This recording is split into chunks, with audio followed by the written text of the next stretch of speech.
Hey YouTube, we're back at Base Gym. Well, I never really left, but the place got locked down after the COVID break. Today's date is the 15th of June 2020, and it's been a disaster of a year for a lot of people.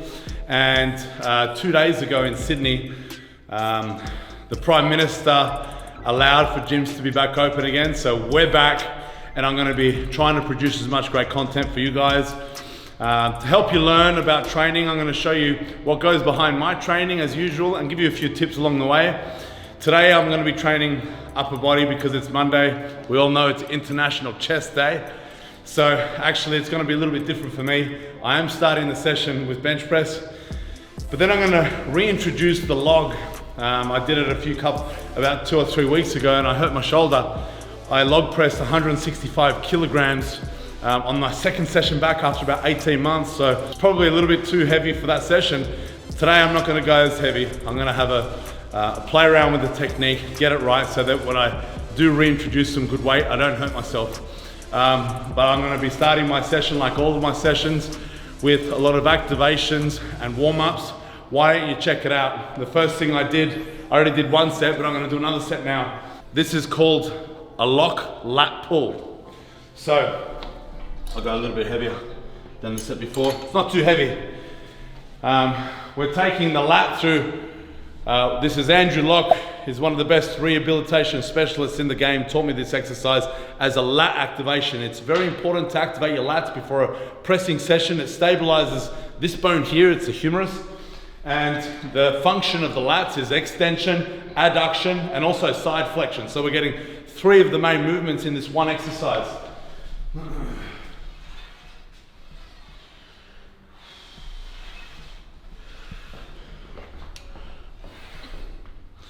Lock lat row, 8 reps. So full stretch, protraction elevation, and we're going to depress the scapula and we're going to bring the elbow towards the torso and flex to the side. So side flexion really hits the belly of the lat. Everything is slow and deliberate. Activation, activate, not annihilate. Full stretch, full contraction.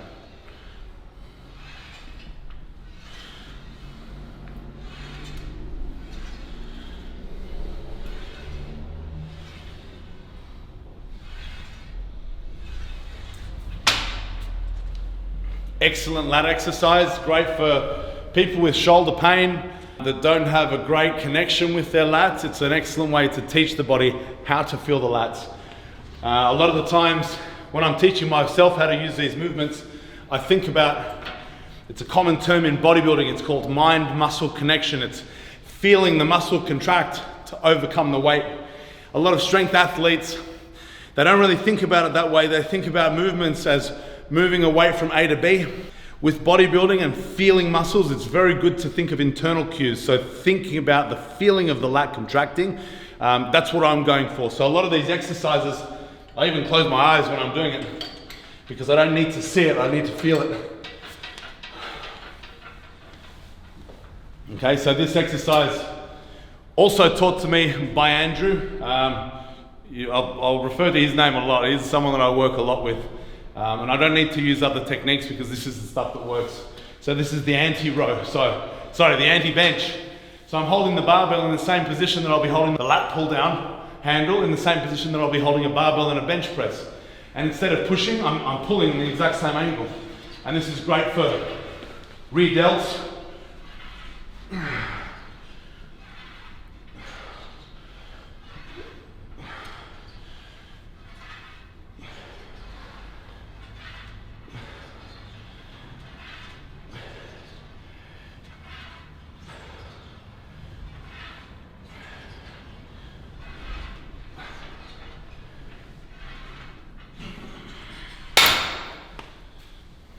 Okay, so the idea is to activate the opposing muscle groups.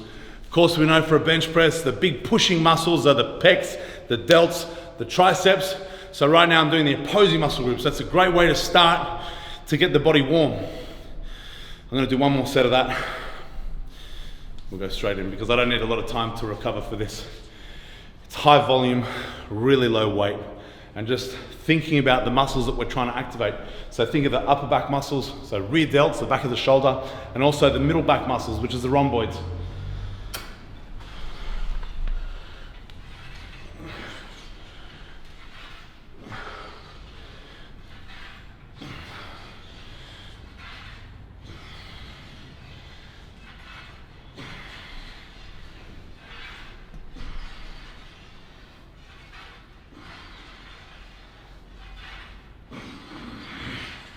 Before we get onto the bench, I'm going to start warming up my pushing muscles.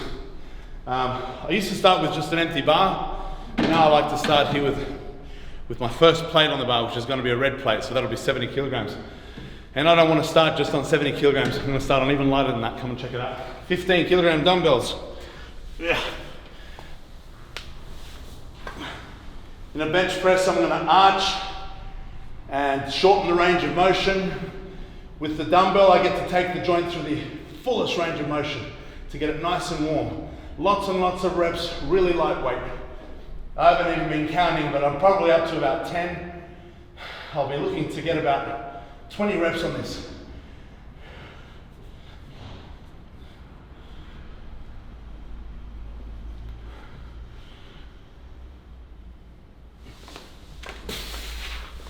"20 reps is fine because I'm not fatiguing myself at all. It's really light. As the weights get heavier, the reps go lower. So 20 reps or so on the light one. Maybe I'll do, I don't know, 10 or 15. Full stretch, full lockout.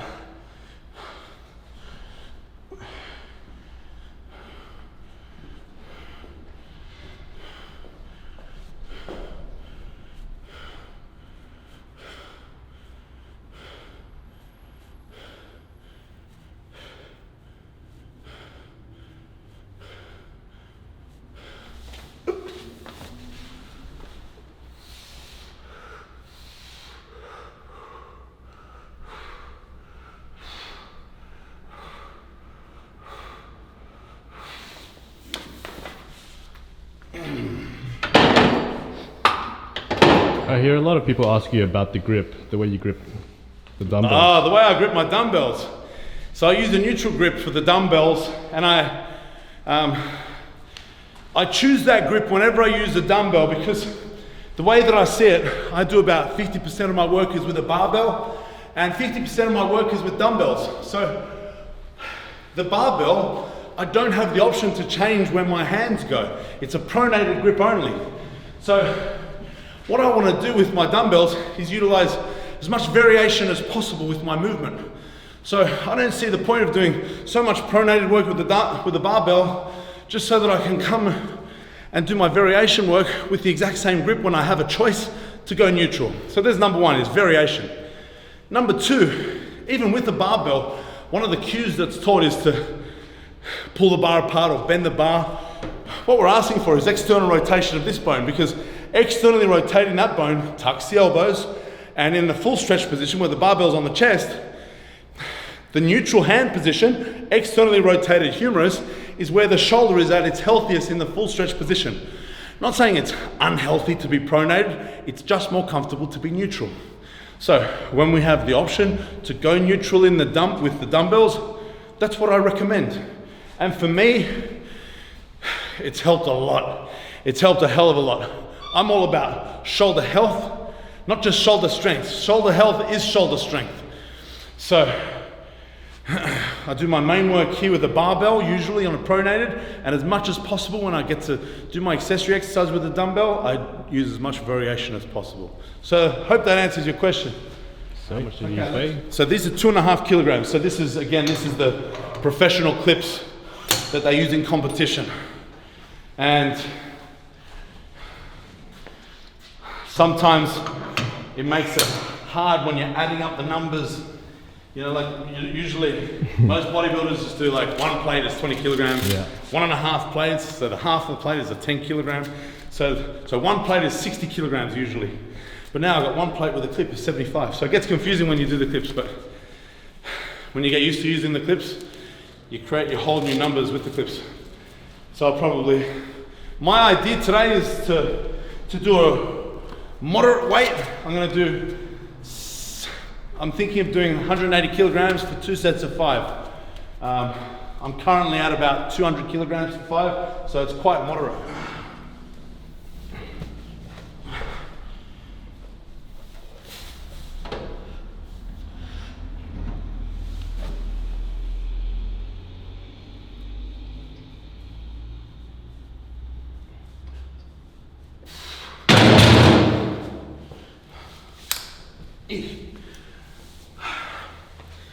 Nice and easy.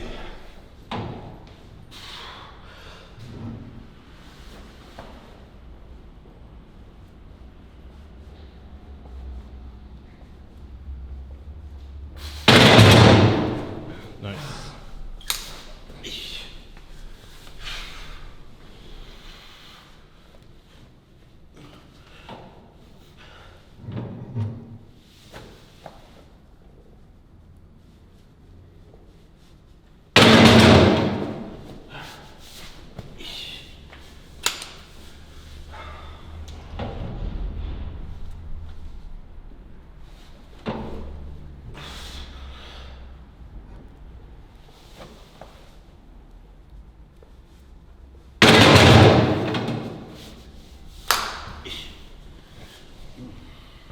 You might notice that my technique looks a little bit different today, especially the setup.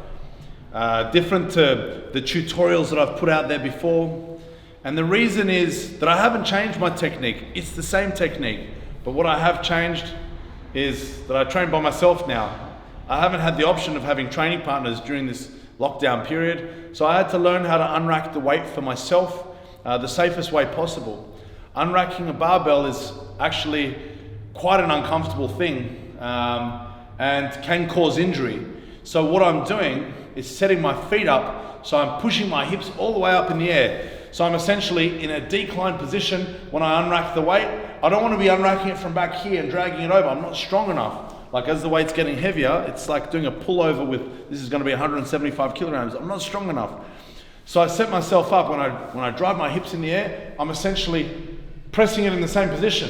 And then when I bring my feet down, my arm angle changes. So it's a lot healthier for my joints, for my shoulder joint, to start up in that decline position from the unrack. And then when I bring my feet down, I'm getting into the exact same technique that I use in all of my tutorials that you're used to watching me do. So it's the same technique, but just a slightly different setup. And when I have someone helping me unrack, I'll be doing the exact same technique that I've been teaching you guys all along. So don't do what I do here. Unless you're by yourself, you can give it a try. It's, in my opinion, an easier way and a healthy way for the shoulders to unrack when it's a self-unrack. Okay, 175 on the bar. Last warm up.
So that's 2 sets of 5 on 180. That's sub-maximal.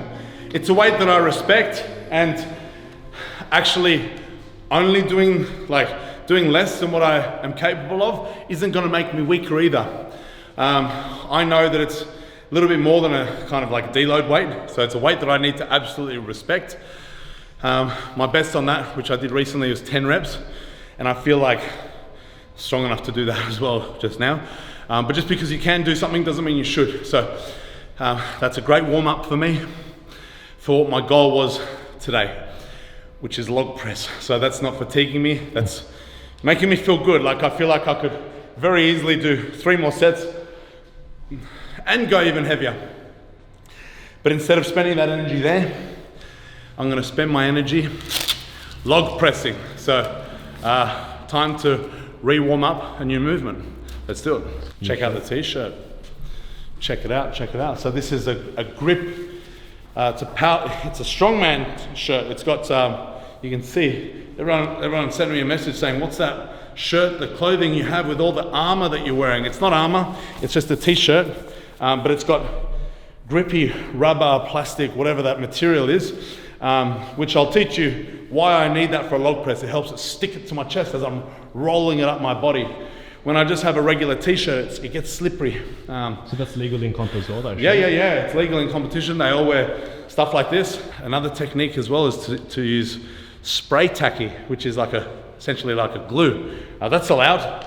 Just ruins your t-shirts. So instead of ruining all my t-shirts, I bought a specialized t-shirt. Yeah.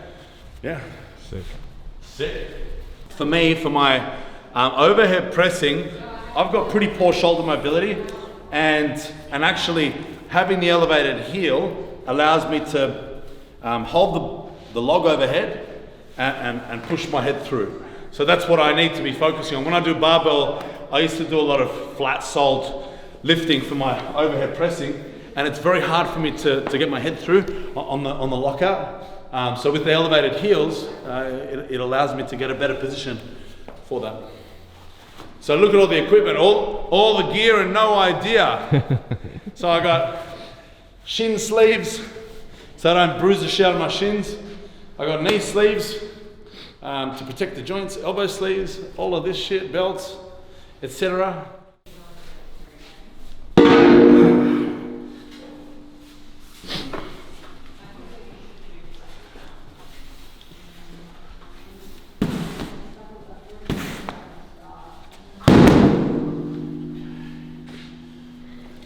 So in strongman competitions, you're allowed to have extra support. So you'll see the way that I have to hold the bar over my, it's got to be on my neck. So when I clean it up, it's got to be on my neck, and I can't be completely upright with the weight here. I've got to lean back so that it's resting on my upper chest. And to lean back, that puts my lower back in extension. So that's why I need to be bracing my core and using whatever's allowed in competition, which is this belt, and it allows me to arch back a little bit without hurting myself. Come and check it out.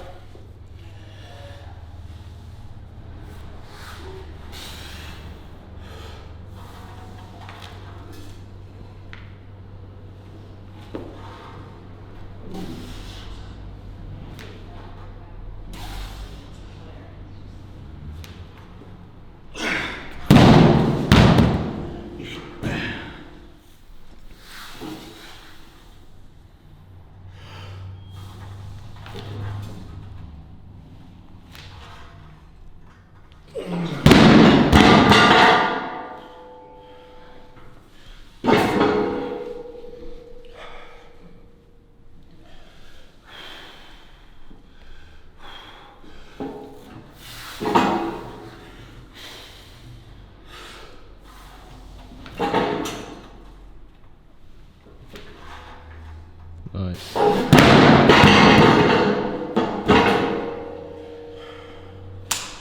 Feels comfortable.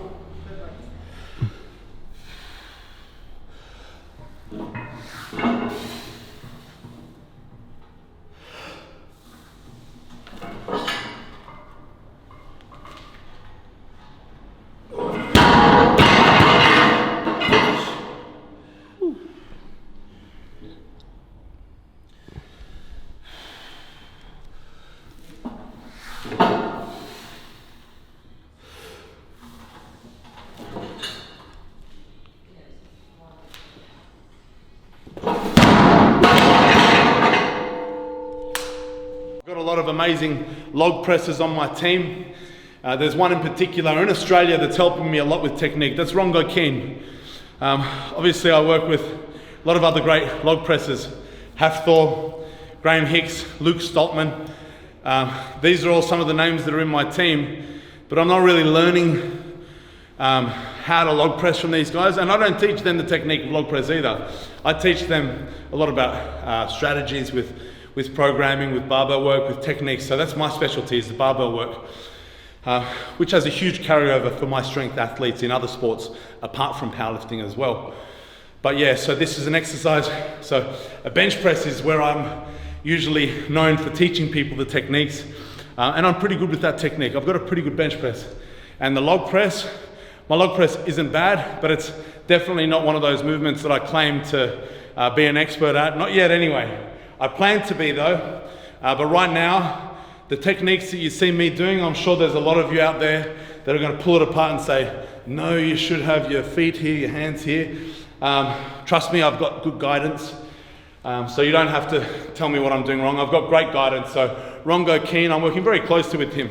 He's Australia's biggest log presser, 207 kilogram log press. And definitely working on my technique. So trust me when I say this, there's a lot of errors that you can pull apart here, but I'm working on it. 131.5.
It's like only 3 reps, but each rep, you gotta clean it.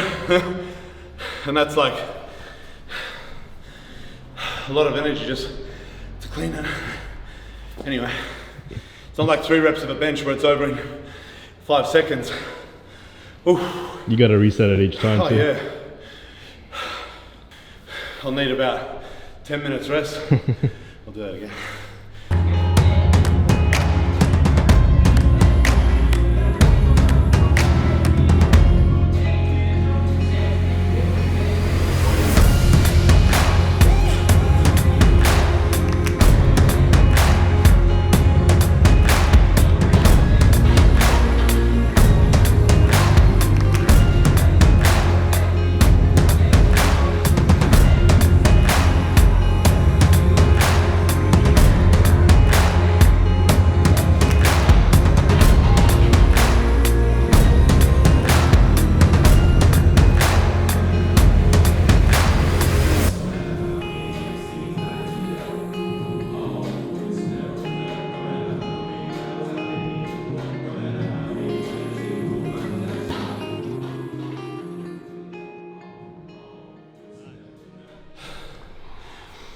So that's all of my main pressing work is done. It doesn't seem like it's a lot of work because all I did was 2 sets of bench and then 2 sets of log press. But due to the weight and the complexity of the movement, it ends up being a lot of work. So that's all my pushing done. Now, I'm gonna balance that out. The way I balance that out is a push-pull ratio of 1 to 1. So if you've been following me for long enough, you know that every time I do a set of pressing, whether it's bench press or a log press, or any type of press, I'll pair it with a pull-up, pull-down, row, whatever. So I've done basically 4 top sets of of pushing exercises. To balance that out, I don't want to even try and think that one set of rows is equivalent to a set of those that I just did. So I'll probably do 3 sets of a vertical pull and 3 sets of a horizontal push. So I'll keep it simple. I'll go and do 3 sets of each of those. Come check it out.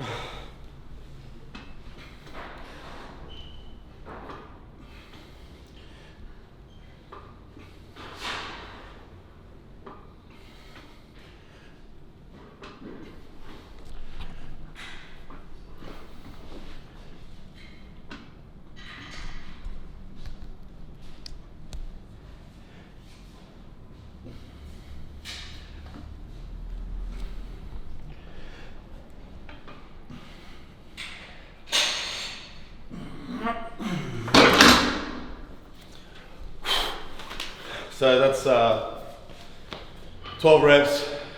I talk about push-pull ratio of 1:1. I talk about sets. So that's 1 set of 12 for 1 set of 3 on log press.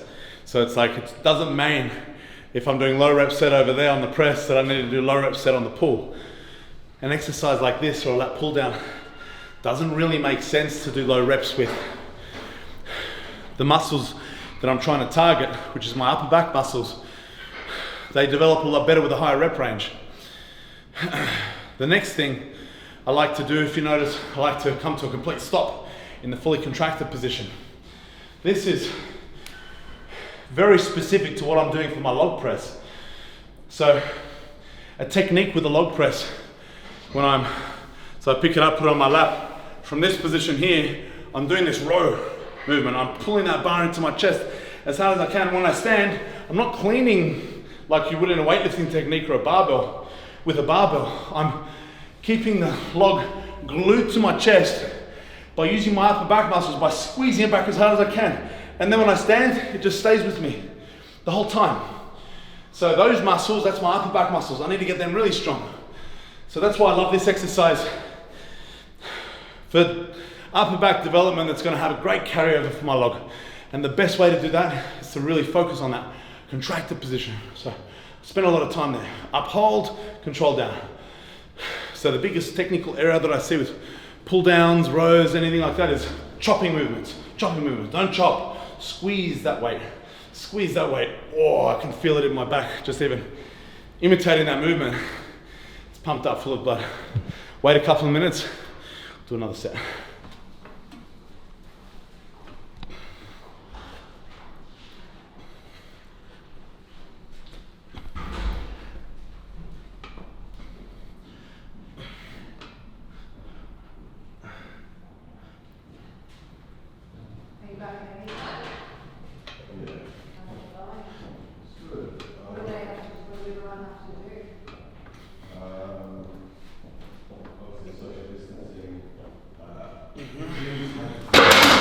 Now we're going to do a vertical pull movement. So we did a horizontal pull with the chest supported T-bar rows, and now just a lat pull down. Taking my shoulder joint through horizontal and vertical planes.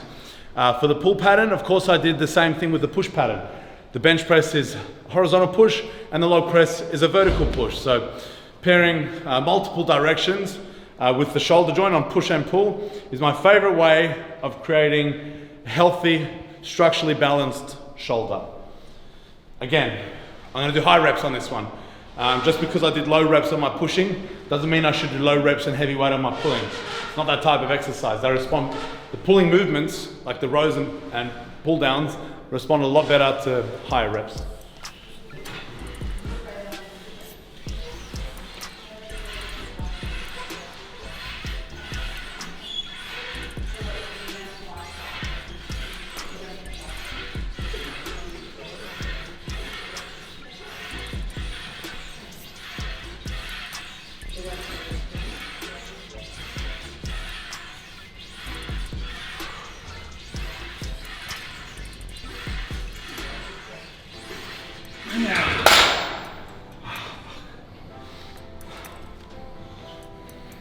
Another couple of sets.